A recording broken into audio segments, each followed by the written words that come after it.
There's that famous Guston quote about change in which he says that probably the only thing that one can really learn is the capacity to change. So I really hope that that's the constant from body of work to body of work for me, is the ability to change and adapt and incorporate new symbols and motifs and images into my work. Up until this point with the figures, in a way it's been a very sort of narrow range of symbols that I've used to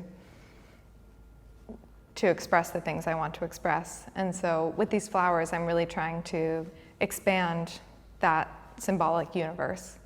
So in a way here, the flower has just replaced the figure in terms of, you know, the constituent parts of the vocabulary of my painting. But I do think that the emotions that they're getting into are actually quite similar to what I've explored with the figures. So I don't know, I think things like posture and mood and emotion and energy, relationships, rhythm, figure ground, those are the most important things to me. And I realized that I could achieve what I have done with figures, with flowers, in this much more pared back way. But to me, these paintings feel like a continuation rather than a break from my figurative works. I think when someone poses for a portrait, they're aware of how they exist in a figure-ground relationship and how their face looks and how their attitude comes across. And there's something about flowers that are a little bit artificial, and also, I mean, flowers are, we have made them into performative symbols in a way, like they're meant to perform congratulations or condolences, things like that. So they kind of exist as emotive objects, I guess. I love the idea of a painting as a container for a very fleeting moment. One of the influences for these paintings was Robert Balser, his poetry, and he often writes about flowers. And, you know, I've always been kind of attached to the idea that like a very small kernel of an emotion can be a subject for something that then has a permanence in painting. Because painting, once something becomes a painting, it is permanent by definition. But to me, there was something very exciting about the temporariness of the lifetime of a flower and sort of solidifying that in painting.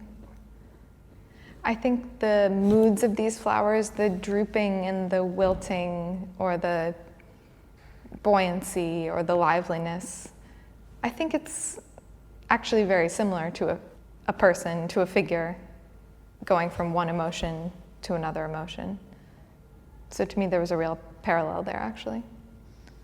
I think rather than anthropomorphizing flowers, I think I've realized through these paintings that in a way I was always painting something like flowers or musical notes.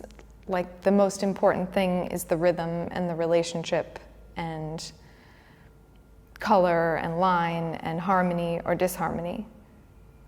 Flowers are really an excuse for a very simplified system of shapes and colors. Line, you know, sort of bulbous, rounded forms, a variety of colors, all in relationship. I think, in a way, the flowers were a way for me to get closer to abstraction than I've been before, and that was really exciting. Yeah, so these paintings really began from an initial inspiration from grocery store tulips, which, I don't know, really appealed to me for their artificiality, their streamlined, cultivated, almost cartoonish aspect. Because somehow, even though they are real flowers, they're a little bit closer to like a mental, you know, archetypal, symbolic idea of a flower. And, you know, in the figurative paintings, I'm not looking at source material. I'm not using reference images. And so with the flowers, I wanted them to exist in this kind of, through a very synthetic, abstracted language. My use of this simplified symbolic language in the paintings is deliberate in order to basically work in a way that I think relates to music. So I have all of these notes, and then I'm arranging them into a final composition, but that doesn't necessarily have a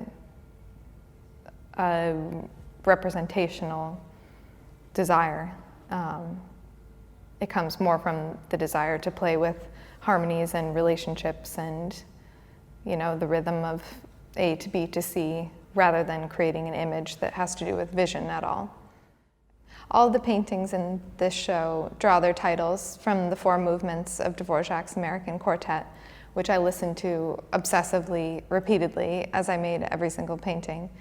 The 4 movements, they all have their individual kind of character, but the commonality between them is that even in the saddest moments, there's always sort of an uplifting, happy little line not too far away.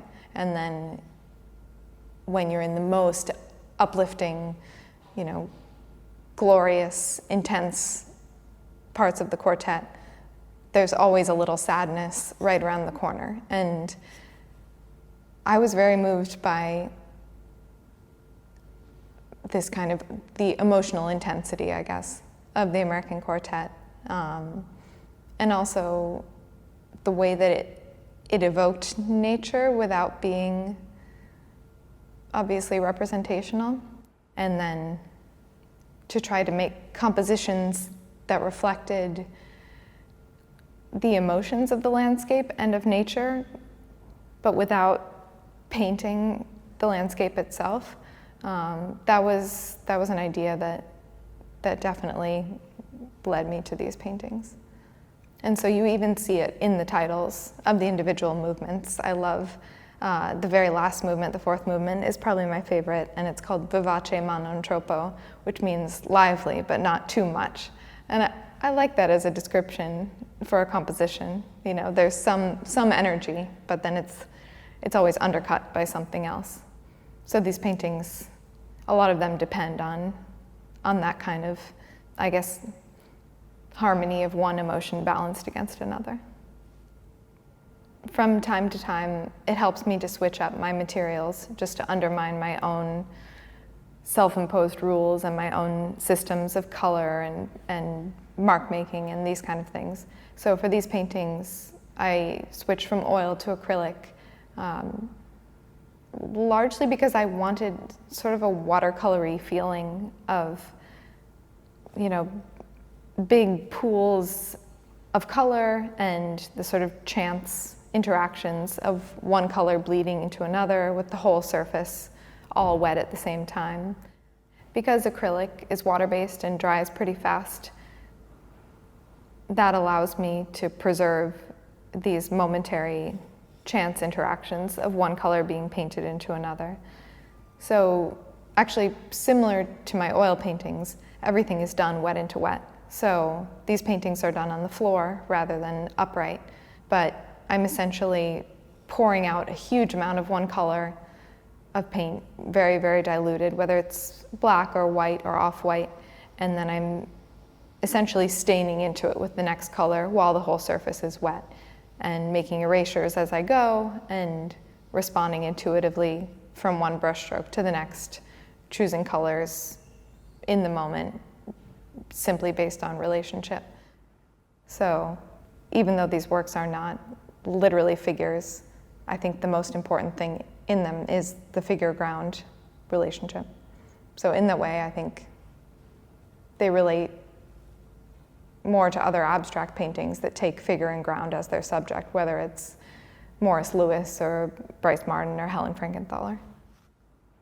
I think of paintings as like containers for moods. So every step is kind of a piece of that. These parts of the background, if the mood of a painting, like the mood of a piece of music, is a little bit melancholic. Maybe all the lines are sort of long and languid, and that goes for the background, but it also goes for these flowers and for these lines. So yeah, in a lot of ways, I think that mood is the subject of these works. So kind of out of nowhere and with no background at all in writing, I started writing poems around the same time that I started painting these paintings. And part of the impetus was reading Robert Walser, and I love the absolute tininess of some of his subjects, tiny flowers on a hillside, a momentary longing that passes you by to have a beer. These kind of things kind of gave me the courage to write poems myself. And so I've been writing these kind of diaristic poems, and I think because I have this medium now to record specificities and images and anecdotes, I think it kind of freed up my paintings to become more abstract and more removed from the everyday world, from modern life, and to deal more with things like color and form and abstraction. So I sort of divided myself into these two selves, a writer self and a painter self, when it came to this body of work.